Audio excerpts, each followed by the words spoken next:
Ladies and gentlemen, Ben, Mike, and the Beatles. Hello, I'm Ben, Mike, and the Beatles. I have a predilection for talking excessively during sets, which I've generally been trying to quell lately by just doing music in context where I'm basically unable to do that. But that's not the case here. I am liable to really go off tonight, so I'm not going to do it. I'm going to say a few brief words now, just a useful bit of context. I'm going to perform the first part of the set here, some works of mine and one excerpt of Tchaikovsky's that are in my alternative tuning system. Differs from the standard 12-tone chromatic scale. It does have 12 chromatic notes. These are more mathematically simple ratios that result in novel relationships. I'll just play the scale chromatically for you here. So that's A. And more slowly, you can hear that some of those intervals are slightly different sizes than we're accustomed to. That one, for example, that's a little different. And the other effect of this, apart from those intervals being differently sized, is that, like in the old days, and I mean the really old days, pre-Bach days, different keys really have different qualities, and E major is in fact not the same proportionally as an A major, and certainly in this structure not the same as an A flat major, which is quite different. So that's nifty. I discovered this about 2 years ago. It kind of knocked my socks up. It's been knocking my socks up ever since. The real showstopper is the A major. I'll play that for you now.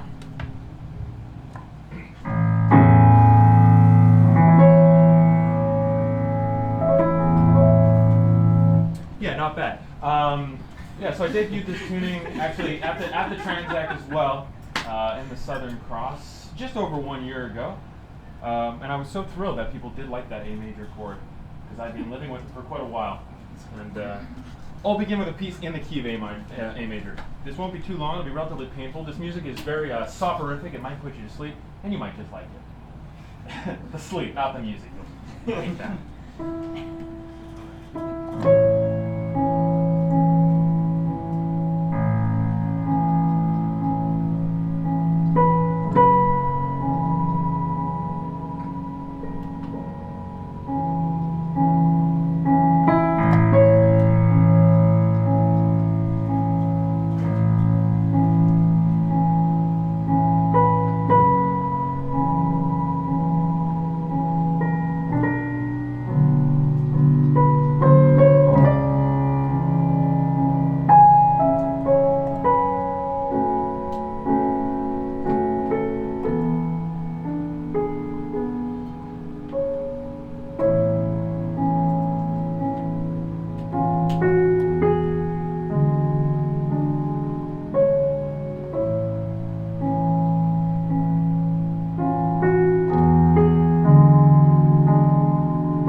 that piece had no title.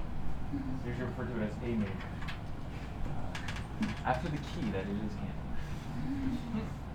And after a major. A guy who was a major. Pieces for him. Speaking of pieces and people who these are for, I actually like to dedicate this set to Ben. He's been very encouraging with me exposing the public to my tuning system, and generally is a wonderful friend and encourages me to make music in a public capacity, which I hadn't really had the will or confidence to do for some time. He's been a great help to me, so I'll dedicate this set to Ben. All right, moving on. This piece has no title. I sometimes call it F sharp.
You'll of course notice, despite the title of the piece, F sharp, I ended on an F major chord.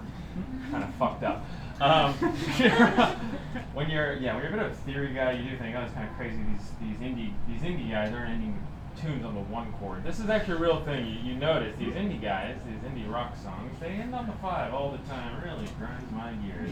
I actually like it, but Beethoven, when you have that, not a chance. So go to the 1, then the 1/7, then the 4, over the 1. Yeah, the 1. It's nice. Sounds a little something like this. We get to the end of the piece. But he takes it home. These indie guys, they don't take it home. They can't wrap it up. But I guess I like that. It does sort of suggest the eternal, you know, the dominant is an unanswered question, and they really do not give you that answer. Moving on. An excerpt from Tchaikovsky's January, which will transition into a piece I call C, F sharp, E, named after the various key centers it explores. You're thinking this guy's title game is whack, and you'd be wrong. The second record that I released about 8 years ago, haven't released music in a long time, was called Good Luck in Typing 30, and it's a title so good, I'm considering calling the album I'm going to be releasing, hopefully soon, the same thing. It occurred to me the other day, I thought that title was so damn good, I should put it on a record that I like more. Because that title, it has everything in it. You know where I got it from? My mom's yearbook, grade 11 yearbook, right in the back, someone written, good luck in typing 30, and I saw that phrase and it was like a beam of light. It just means so much to me despite its absolute obscurity. And I just worship that phrase. And it would take a real visionary to see that phrase and think that's the name of my record. No, of course not. But I was thrilled. My friend, my collaborator Connor at the time, I did call him up. I said, Connor, I got the name. He said, what's the name? I said, good luck in typing 30. He said, what the hell does that mean? And it's a great name. You can't argue the name. What's in a name? A name. A rose by any other name is still good luck in typing 30, etc. I was thinking about going for it. I like a joke sometimes where my speech sort of progressively devolves and I reveal that I'm a robot. I was considering doing that, like good luck. and then you kind of come out gradually as a robot. Anyway, this is I love it. I'm coming out as a robot. Mom, Dad, I'm a robot. Wait, no, we're robots.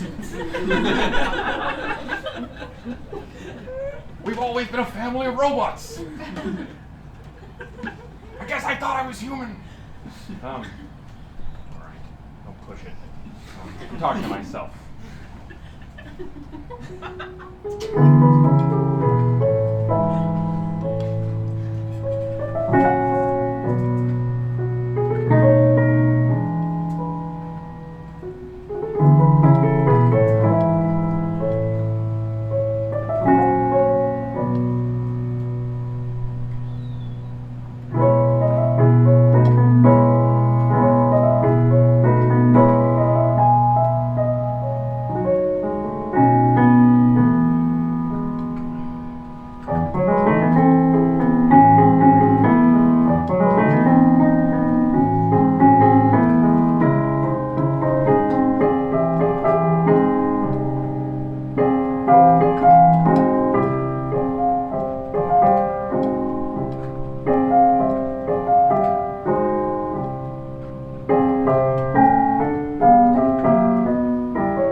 so we don't have to, so no hits have to be squeezed out.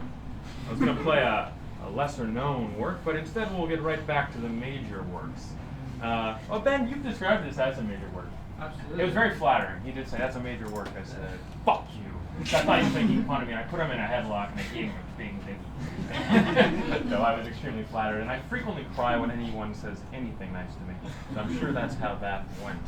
I was at one point in time considering calling a release of mine, Ben Mike Will Not Cry on Stage, as a sort of thing that I would will for myself, as I entered a world in which I repeatedly cried on stage. And I still cry on stage. We like it. That's beautiful. Thank you. Yeah, well, actually, when I played this music last year, I cried a lot throughout the set. It was very private. You know how it is. You share something very private. You're accepted. It's very touching. It's very nice. Yeah. So pending, you may not accept me. You may not accept this work and what it expresses, which is really a desire for quietude. Is ultimately what it comes down to. Okay, this piece is called A Quiet Study. It's probably the most soporific of them all. I did compose this right at the end of my music degree at the University of Toronto. And I think it was my favorite thing that I did there the whole time. So it was a good way to wrap it up. So thank you to Becca Sims, who was then my instructor, and who introduced me to alternative intonation. It was a real beautiful thing. Thank you, Becca.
Thank you.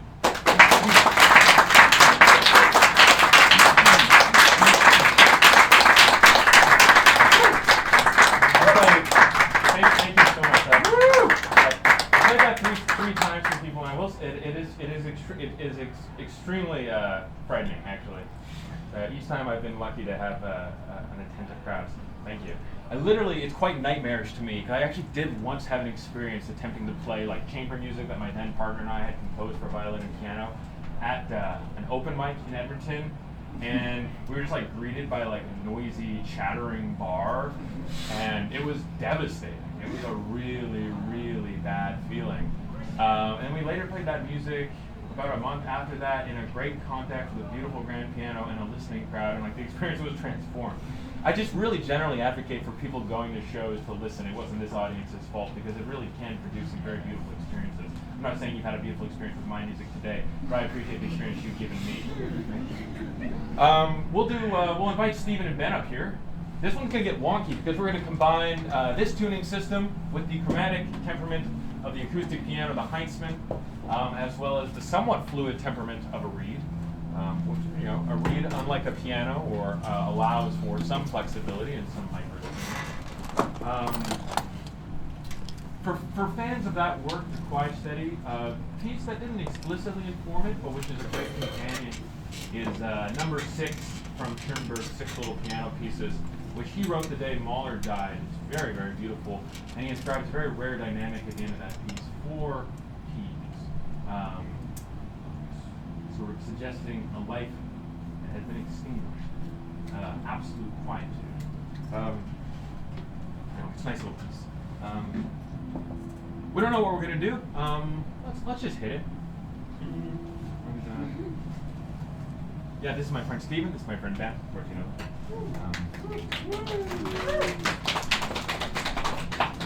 We'll wrap this up shortly.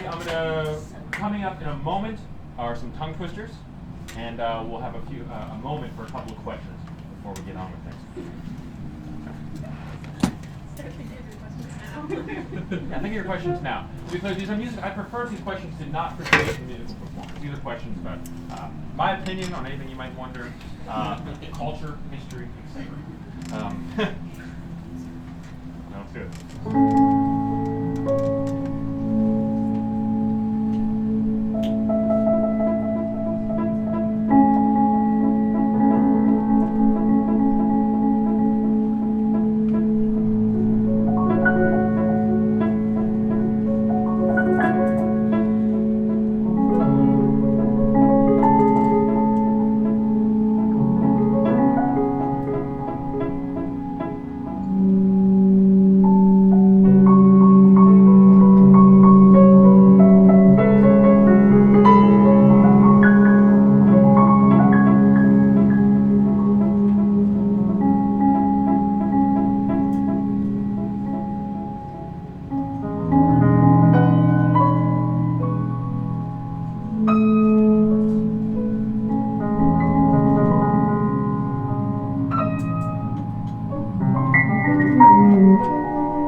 We're going to do a couple of quick segments now.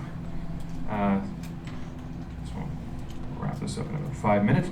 I'm going to perform just a handful of some of the 40 hardest tongue twisters that exist in the English language. I have not prepared these, but I have, they say your hubris will be your downfall. That may be true. I believe I can knock these out of the park. We're working first of all with a tutor and a flute. That's this one goes. A tutor who tooted the flute tried to teach two young tutors to toot. Said the tooted the tutor, is it harder to toot or to tutor two tutors to toot? Now we'll do that, that's 5 times fast, it's pretty long. A tutor who tooted the flute tried to teach two young tutors to toot. Said the tutor the tutor, is it harder to toot or to tutor two tutors to toot? A tutor who tooted the flute tried to teach two young tutors to toot. Said the toot to the tutor, is it harder to toot or to tutor two tutors to toot? A tutor who tooted the flute tried to teach two young tutors to toot. Said the toot to the tutor, is it harder to toot or to tutor two tutors to toot? A tutor who tooted the flute tried to teach two young tutors to toot. Said the toot to the tutor, is it harder to toot or to tutor two tutors to toot? A tutor who tooted the flute tried to teach two young tutors to toot. Said the toot to the tutor, is it harder to toot or to tutor two tutors to toot? Thank you. Mad cow. Now this one goes, if you must cross a course, this one's going to be really messy. If you must cross a course, cross cow, across a crowded cow crossing, cross the cross, course cow, across the crowded cow crossing carefully. That's bordering on nonsense. We won't get into the meaning of the phrase, we'll just say it. Now, this one's called Mad Cow. This next piece is called Mad Cow. It's called Mad Cow. I need to collect myself because the humor is sort of getting to me. The humor of the situation. Or what I really want to, I want it to be serious. Stephen, can you make this one real serious? Thank you.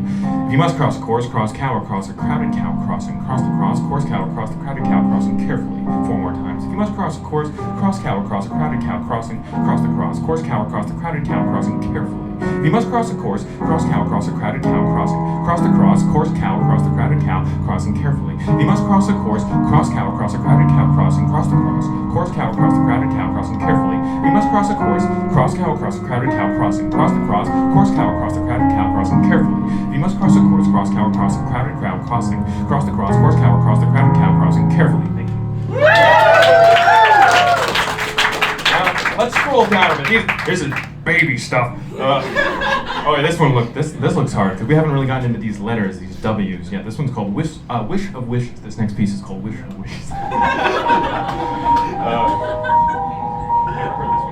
So this one goes, I wish to wish, oh, this is real messy. Because, yeah, I mean, I'm being honest here. I was executing that to the word. I could have flubbed it, but I'm reading what's here. I wish to wish the wish you wish to wish. But if you wish the wish, the witch wishes. Oh, throw a wish. I won't wish the wish you wish to wish. All right, that's a real mess. Once again, this piece is called Wish of Wishes. Composer, unknown. I wish the... That's a wish. That's very good. You can't twist the tongue whilst laughing. Everyone knows that. The tongue cannot twist.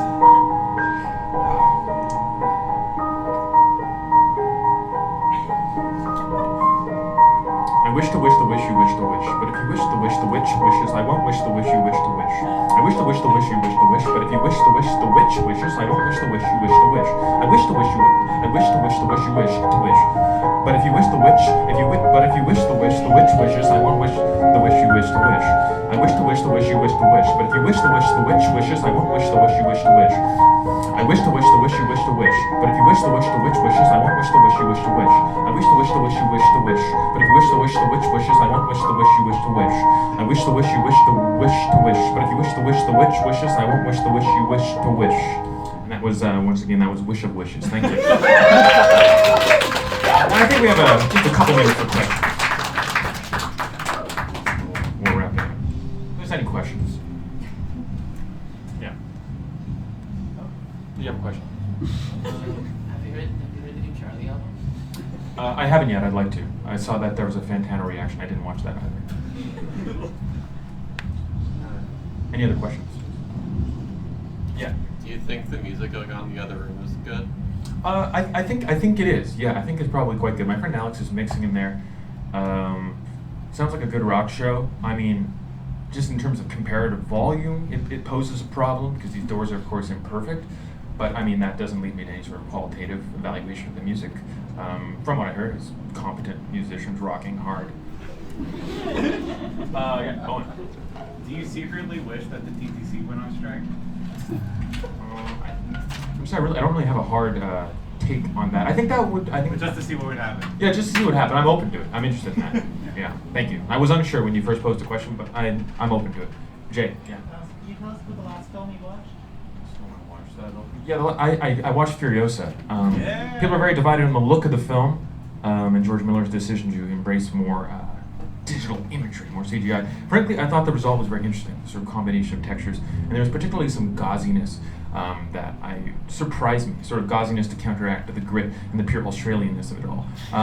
What I wasn't expecting is it was one of the most Australian works of art I have ever encountered. For a film not actually set in Australia, but rather sort of hypothetical Australia, I was overwhelmed by the Australianness of it all, in a good way. Okay, we have time for about 3 more questions. Quick one. What would you say is the most significant event of the 20th century? Most significant event of the 20th century?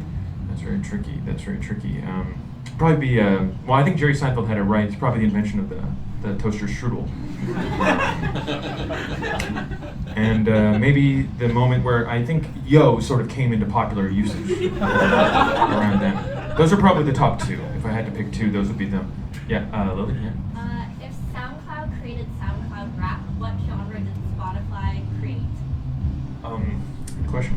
Spotify created, I guess, or at least it created an opportunity for sort of, I would say kind of fake music to fester. I would say Spotify in a sense didn't invent fake music, but certainly has given it an opportunity to sort of go undetected now. Because I remember there was a period of time where these bizarre songs that didn't sound like songs that could have really been written by people were just sort of infesting the algorithm in bizarre ways. And I think we've now probably all sort of correctly identified that phenomenon as some sort of kind of proto-weird label music generation kind of, playlist placement scheme.